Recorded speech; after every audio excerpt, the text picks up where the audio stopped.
Hi, hello guys, welcome to my channel. This is Veena Unikrishnan, and I am so sorry that I have not been posting videos lately. So I'm really sorry for that. And those who are following my channel for veterinary content, I'm sorry again because this video is on my pregnancy experience in Warsaw, Poland. So I think this will be very helpful for those who are getting pregnant in Poland because I faced so much difficulty while I was pregnant, me and my husband, because we were alone there, and so this will be beneficial for those who are getting pregnant in Poland. First of all, if you are planning to get pregnant in Poland, what you have to do is to take a private medical insurance.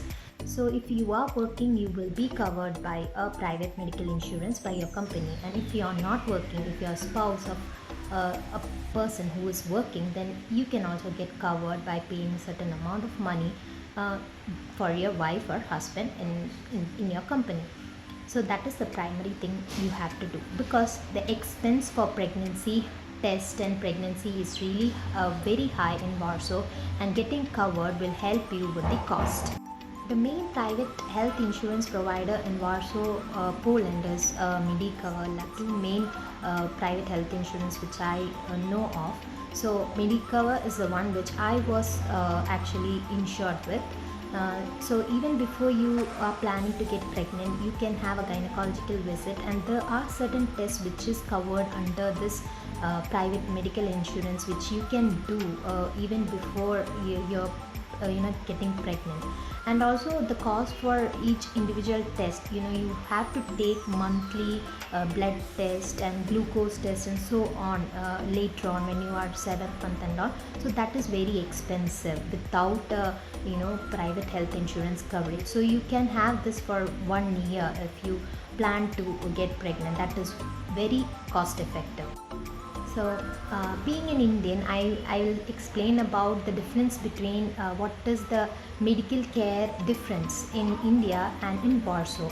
So I'll start with what we will do in India. So when we get pregnant, or if we are planning to get pregnant, we will select a gynecologist who is best in our area, and then we'll go there for all the visits, and that doctor will be taking care of you from the day you are pregnant to until the delivery. The delivery will be taken by the doctor who is taking care of you from the first trimester of your pregnancy. But in Warsaw, it's different. If you are covered by a private medical health insurance, you will receive a pregnancy card when you visit a gynecologist. So it will be like this, a pregnancy card which includes all the details about your pregnancy, the first trimester, when you got pregnant, and also each visit they will record your pressure, the hemoglobin content and all. They will record here heartbeat, and also the reports of scan. Everything is included in this, your blood group, everything. So you will receive a card like this, and then we will have this visit regularly as prescribed by the doctor. And this doctor will not be taking care of our delivery. So at the time of delivery, so after completing all the visit in this private medical health care, we will be advised to visit a public health care system when we get a pain, actual delivery pain, labor pain, or when our vaginal discharge is there, or when our water, the water amniotic fluid break. So that is when we go to the emergency section of healthcare system, and there we will be get admitted. So one question will be whether this medical health system is free for foreigners in Warsaw or not. If you are covered in ZUS means that is a tax system which is in Warsaw. So if you are paying tax to the Warsaw government, then this public healthcare system is free for you. You don't have to pay anything. But if you are not covered in the Swiss, if you are not paying any taxes for the government, then you have to pay. So I'll take you to the procedure, like when you have the pain, like from the pain, labor pain. So the before labor pain, that is so simple. You will be visiting a doctor for the first time, and they will give you dates when you have to revisit the doctor, and then everything will be recorded in this this card. So this card is very important. You have to take this with you. You have to be ready with all the files and all, and a hospital bag. That is also very important. You should be ready with the hospital bag during your last trimester. So we don't know when your labor pain will start, so that is very important. Then you have to take your hospital bag and this card with all the documents, print out of all the documents, or all the blood tests, all the scan tests which you have taken already during your pregnancy period, and then you have to go to the hospital. That is very important. So then if with the pain you will be, so when you are in pain, or depending upon your condition, when if your vagina is bleeding, or like your water is already broke, you will be taken to an obstetric section. So this is the ward where I stayed before my labor, and this room is a shared room with 2 beds, and this room has the facility to monitor the heartbeat of the baby, uterine contraction and all, and it is very neatly maintained and it is clean. And you have an emergency hanging button where you can use that when you need the assistance of midwife, or you in case of an emergency. And this room has an attached bathroom that is also well maintained, and it is very clean and tidy. And you have a shower cubicle and a heating area.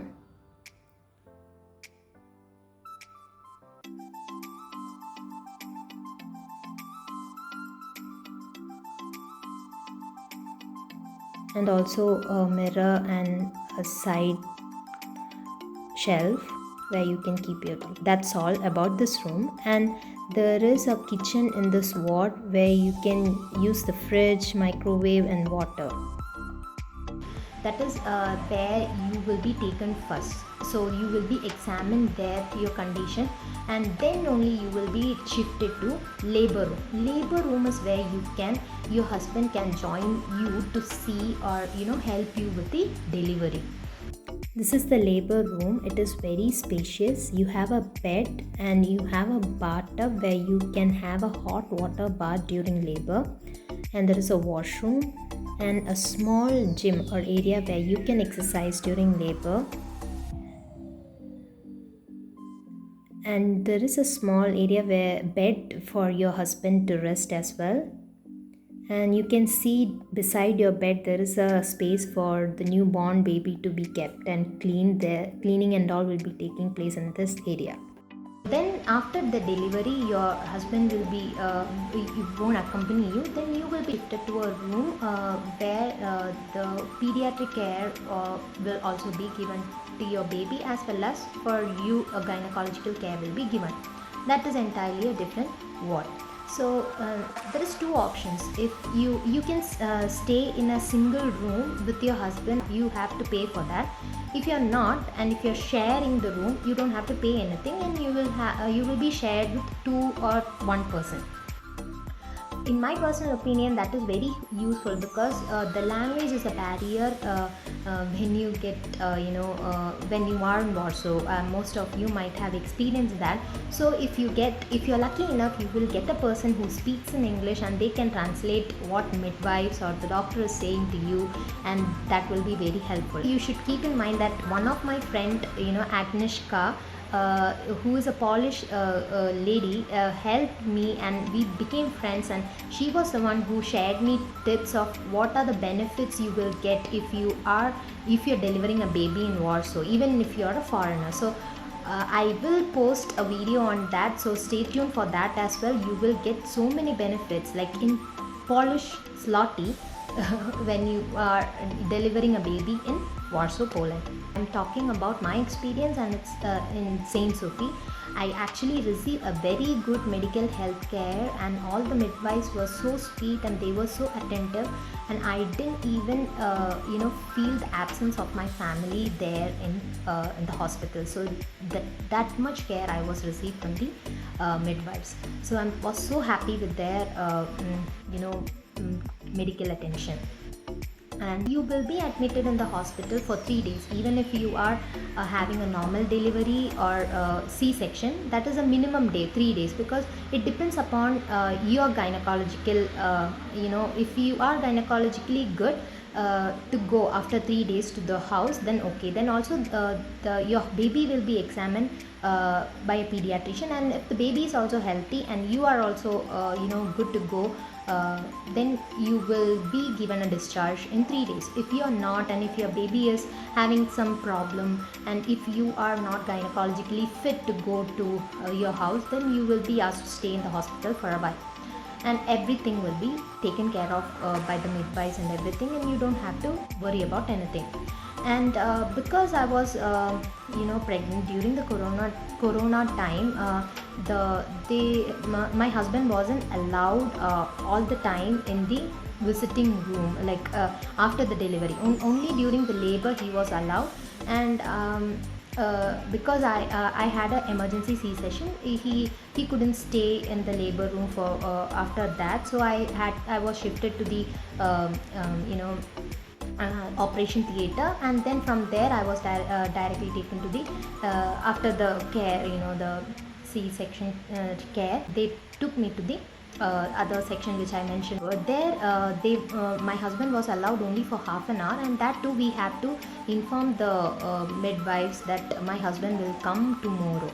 And if you're the person who are sharing the room is okay with your husband visiting, then no problem. And also because it was corona, they had the restriction that only fully vaccinated persons can visit us. So that was the case for me.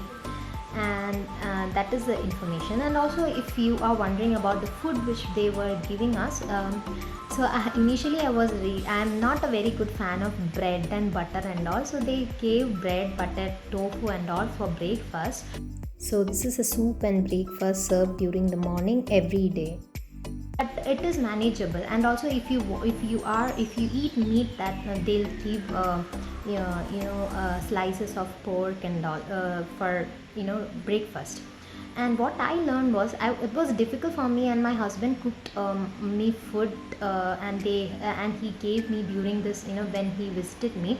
But then I realized that not all food are that bad, because we are from a different culture. The food is not appealing for us. But I tasted. What I found was some of the food was really delicious, and then I just thought that I'll taste every food before saying no to the meat.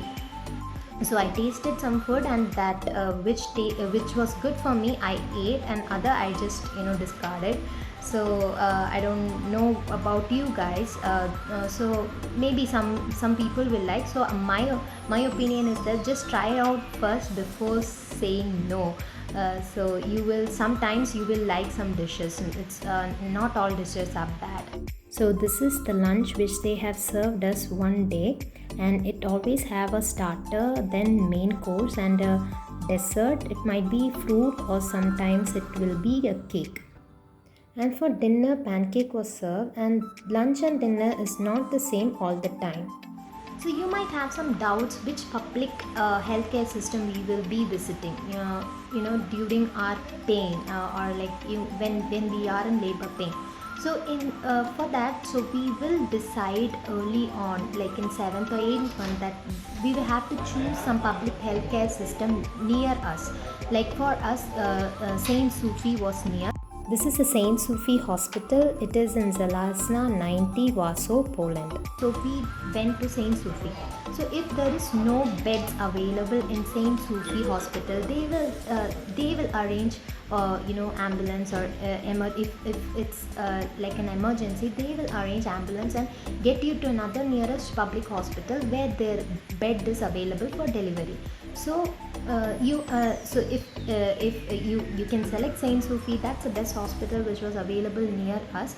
So we choose Saint Sophie. So if you are if you're familiar of any other public healthcare system which is near you, which is good for gynecological and pediatric care, then you can select that and go there. So if you have any doubts, please do comment below. I will make a video on what are the benefits you will receive when you deliver in Warsaw, and I will do a video on vaccination. So after when you get home, what are the procedures to be done, how you can register your birth for your baby, how you can get a passport for your baby, those who are born in Warsaw or in Poland, and also how the vaccination and all is done for the baby in Warsaw.